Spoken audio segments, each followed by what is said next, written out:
This is Coogan Cassius for IFL TV in association with Matlins in Marbella with the press conference here for Haye and Bellew. With me I've got David Haye. All right, David? Yeah, I'm not bad, mate. I'm good. Do you know Lively little press conference there. Do you know the most astonishing part of that press conference Go on. was your wonderful attack on Eddie Hearn? It wasn't an attack. I was just It it was just speaking some truths. Some people, though, the truth hurts sometimes, and everybody, particularly people who watch your IFL TV, will realise all Eddie does is jump in front of the camera. Just his phone. You got 6 messages on your phone now. Come and film me. I've got something to talk about. I might have bought a new car or do this or that.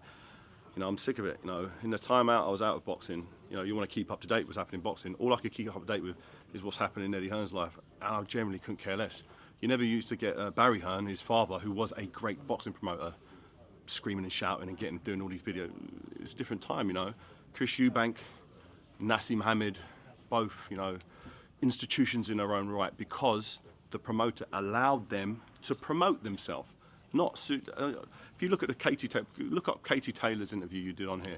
He hijacked her interview. She was there. I actively went on YouTube to see what Katie Taylor had to say after her first fight. Genuinely interested, and I ended up having to listen to Eddie Hearn yapping. I'm like, why are you here? This is not about you. This is about Katie Taylor. Let me talk about Katie Taylor. Let me hear what she's got to say. But he's got to take a backward step. Let his fighters do the talking. You know, it's a situation like now tonight, or just here at the press conference. It should have been Adam Smith from Sky Sports presenting the press conference, but it wasn't. Eddie Hearn snatched the mic and started asking everyone questions. I'm like, dude, this is a co-promotion. I actually own more of this promotion than he does. You know, it was never arranged that you're going to start asking people questions, but he took it upon himself to take the mic off Adam Smith and start narrating that. I'm like, it's like me taking the mic and start asking Eddie Hearn questions, asking Bellew questions. I won't do that. You know, I'm promoting this event. Haymaker's promoting this event as well. So, you know, he needs to calm down, let his fighters do the talking. And he got all riled up. What's he getting riled up for? Sit back, let the fighters talk. It's Haye versus Bellew. It's got nothing to do with Eddie Hearn. But this fight is, you know, Eddie, this is Matchroom versus Haymaker. This is Dave Caldwell versus Shane McGuigan. And this is Bellew versus Haye. And that side are going to all end up finished after this fight.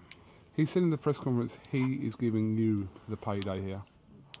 Okay, he fought last time with Danny Bellew at Echo Arena. It wasn't even half full. I was there. I commentated on it. It wasn't even half full. Did no numbers on TV. It was free to air on Sky. It was terrible. That's what he did.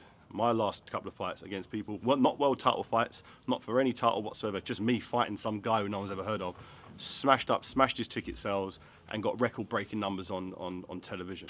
So that's the difference between the two of us. Now he's in a fight against myself.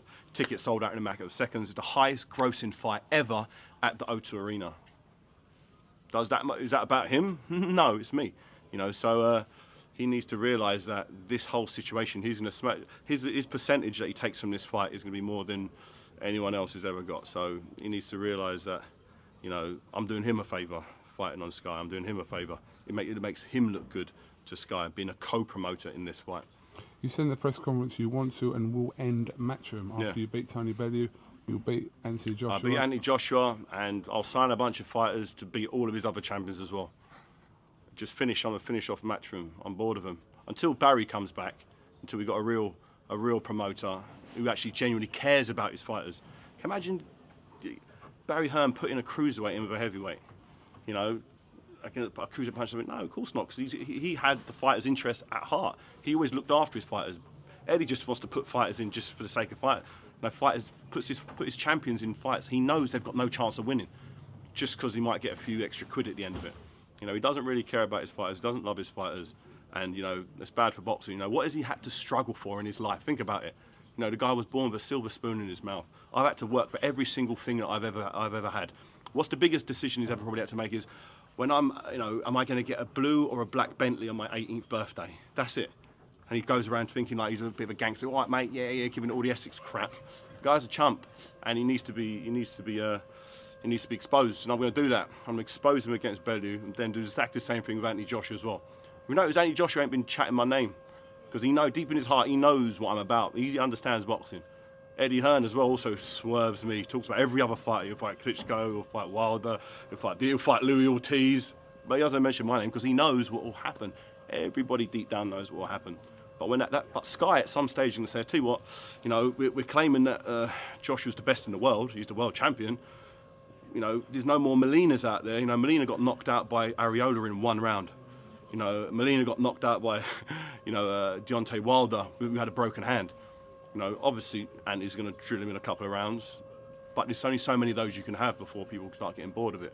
So they're going to say, what about Haye versus Joshua? It seems like it would be the biggest heavyweight fight pretty much ever, numbers-wise.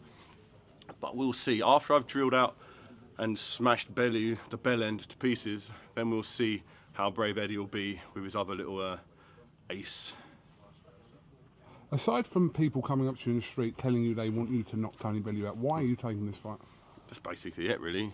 That it's a they say you're taking it for money. Yeah, of course, the money. Listen, no one does it for free. You know, if you whatever job you do, you're not going to do that job for nothing. It's going to take 3 months of training. You know, I want to be compensated at the end of it. I always am compensated. All the other fights, my last 2 fights, I got paid well. The fight before that, I got paid well. It's just what I do. I fight and I get paid. So it's like saying Mayweather's only taking his next fight because he's getting paid for it. Yeah, it's a job. It's my job. It's my profession. It's what I do. There are other fights I could have took and got good money, but this one was attractive because not only am I getting paid, I've got the opportunity to give the fans a big smile on their face. And they haven't been that happy over the last couple of fights as the opponents got knocked out pretty quick. You know, so this just gives them an opportunity to see someone get knocked out quick they actually know and care about. But Eddie and Tony specifically saying you're taking this fight because you haven't got money. I don't know where they got my bank statement from, but if they want to believe that, that's the only reason I'm taking it. Then they can believe that all they want. I know you touched on this in the press conference. Can you just clarify again why Lucas Browne and also obviously Shannon Briggs' fight didn't materialise? Yeah, we offered Lucas Browne $2 million to fight, but he's not interested at all in any way, shape or form. Just flat out said no.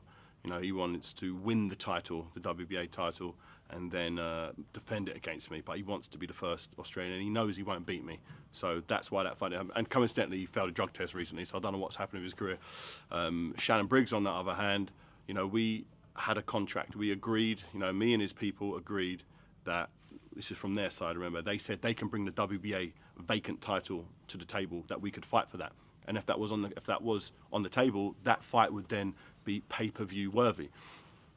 And all he had to do was fight in the undercard. His people said they could guarantee that. Well, okay, if you guys can guarantee that, I'm happy with that split because you're bringing the title. It's got nothing to do with me.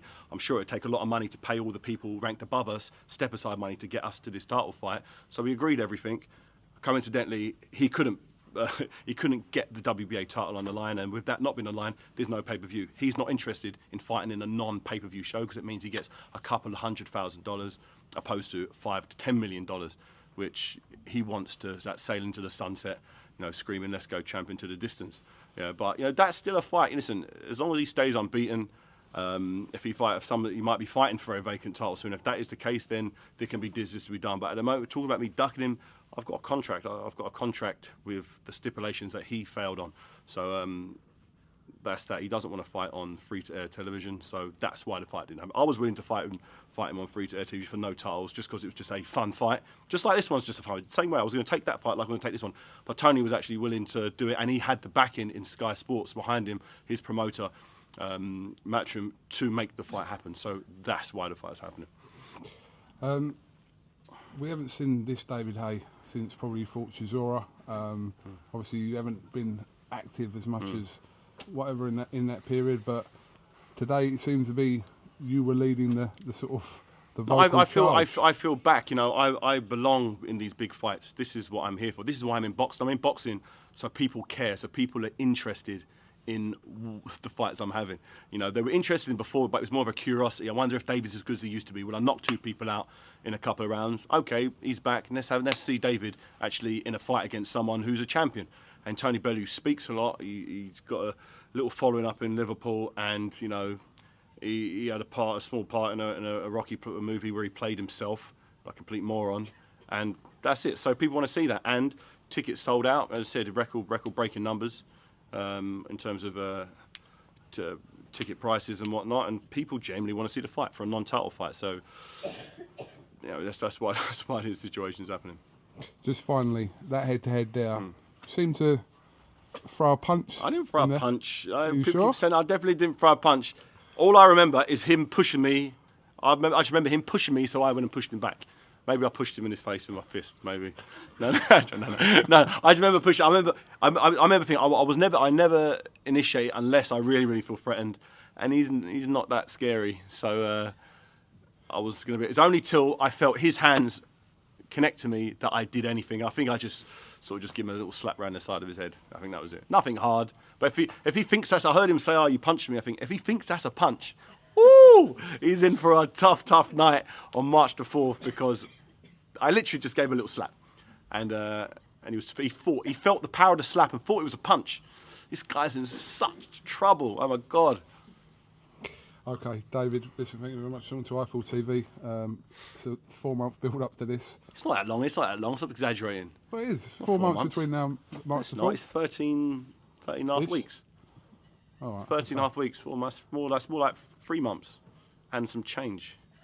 Fair enough. You're making it sound like it's really far away. 4 months is like ages away. This is like. Well, it's March. We're in November. I know, but so we're at the kind of end. See where I'm going. We're at the end of it, and it's at the beginning of that. So. Oh, okay. Yeah. So. But thank you very much for giving us a little bit of time, and yeah, roll on March. Well, what's the your 4th. prediction for this fight? How long do you reckon he'll stay conscious for? I'm not going to get involved. Okay, in this. oxygen or no oxygen after the fight? That's the bet's going to be. Again, I'm not going to get involved in this. If you want to ask me when the camera switches off, feel free. Okay. But you got to admit, it's a bit irresponsible for his team to put him in the ring with me. Okay, put it this way.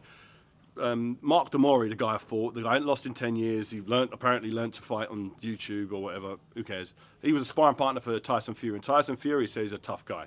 You know, he sparred with Lucas Browne and loads around, who also said he's a very tough guy. I hit that guy with 1 punch. He was unconscious. I then hit him with 3 punches after that, and he was asleep for 10 minutes. You know, his whole memory was wiped. Now, put Tony Bellew's head in where that fight, where Demori's head would be. His head would explode. You know when you see those snipers shooting a melon, it just goes. Pow! That's what would happen to his head. And those 3 punches that come in afterwards would just be hitting pure bits of melon. That's what you need to get in your head. His head will literally explode. It's horrible. I'd like to say I don't want to do it, but you know, everybody wants to see it, so it's not going to be nice. Not for him, and not for him anyway. It's going to be really horrible. But then again, he won't really remember it. So it's not like he's going to be a sustained beating. It's just going to be like lights out, and just then he'll wake up in hospital and go, "How'd I do? You kind of got knocked out with a jab, mate." That's how it's going to go. well, only 3 months. I've got to wait that long. Oh, that's really annoying. All right. Well, listen. Thank you very much again for talking to us, and I'm sure we'll catch up with you sooner rather than later, David. So definitely. Take care of yourself.